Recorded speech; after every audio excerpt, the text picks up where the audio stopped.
नमस्कार दोस्तों, मैं मोहन रावत एक बार फिर एक नए विषय के साथ कि हम अपनी ज़िंदगी में परिवर्तन कैसे कर सकते हैं। कुछ छोटी-छोटी बातों का ध्यान रखें कि आपने देखा होगा, बहुत बोलने वाला इंसान अगर चुप हो जाए तो समझ लेना चाहिए कि चोट बहुत गहरी लगी है। खुश रहना सीखो, इससे पहले कि उदास रहना तुम्हारी आदत बन जाए।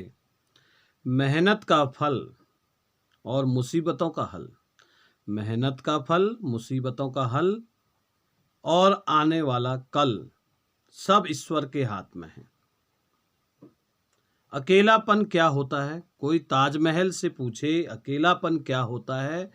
कोई ताजमहल से पूछे, देखने के लिए तो पूरी दुनिया आती है, लेकिन रहता कोई नहीं है। परिवार का हाथ पकड़ के चलिए, परिवार का हाथ पकड़ के चलिए तो लोगों के पांव पकड़ने की जरूरत नहीं पड़ेगी। एक कहानी आपको सुनाते हैं। अगर आप इस कहानी के भावार्थ को समझ गए, अर्थ को समझ गए, तो निश्चित ही आपके जीवन में एक महत्वपूर्ण परिवर्तन होगा। कि एक बार एक कौवा था, वो बड़ा प्रसन्न रहता था, खुश रहता था और इधर उधर उड़ता था। तो एक दिन उसे दूर कहीं एक पक्षी दिखाई दिया। तो उसने देखा वो पक्षी बहुत ही सुंदर है, एकदम सफेद है। वो उस पक्षी के पास जाता है, कौवा ये कहता है कि आपका नाम क्या है?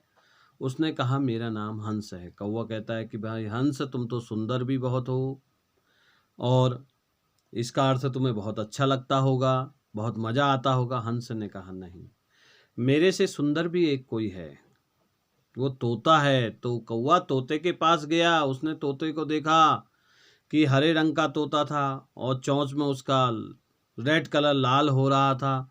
तो उसने तोते से कहा, अरे तोते, तुम तो बड़े सुंदर हो, इसलिए तुम बहुत खुश रहते होगे, प्रसन्न रहते होगे। तोते ने कहा नहीं, मेरे से भी सुंदर है एक मोर। और तोता न कौवा फिर मोर को ढूंढने निकल गया। एक दो दिन ढूंढने के बाद कौवे को पता लगा मोर तो चिड़ियाघर में है।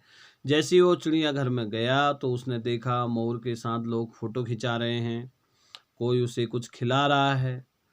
तो कौवा मोर के पास गया और बोला कि भाई मोर, तुम तो बड़ी प्रसन्न हो और तुम्हें तो बड़ा अच्छा लगता होगा, इतने लोग तुम्हें पूछते हैं। उस मोर ने कहा, कौवे, कि आप ही सबसे अधिक प्रसन्न हैं। आप जहाँ चाहें उधर घूम सकते हैं, जहाँ चाहें आकाश में जितनी दूरी तक आप उड़ सकते हैं। मैं तो इस चिड़ियाघर में कैद हूँ, कहीं भी अपनी मर्जी से उड़ नहीं सकता और आप सबसे ज़्यादा प्रसन्न हैं। कहने का अर्थ यह है कि हमें दूसरे को देख के दूसरे की ज़िंदगी में नहीं देखना चाहिए। आप जो हैं, आपके अंदर जो गुण है वो निश्चित दूसरे के अंदर नहीं होगा। आपके अंदर जो खूबियां हैं वो दूसरे के अंदर ढूंढने से भी नहीं मिलेंगी। तो निश्चित ही आप अपने को कमज़ोर ना समझें, छोटा ना समझें। अगर आपको ये वीडियो पसंद आई हो तो उसे लाइक कीजिए, शेयर कीजिए और अधिक से अधिक दोस्तों को सब्सक्राइब कीजिए। धन्यवाद।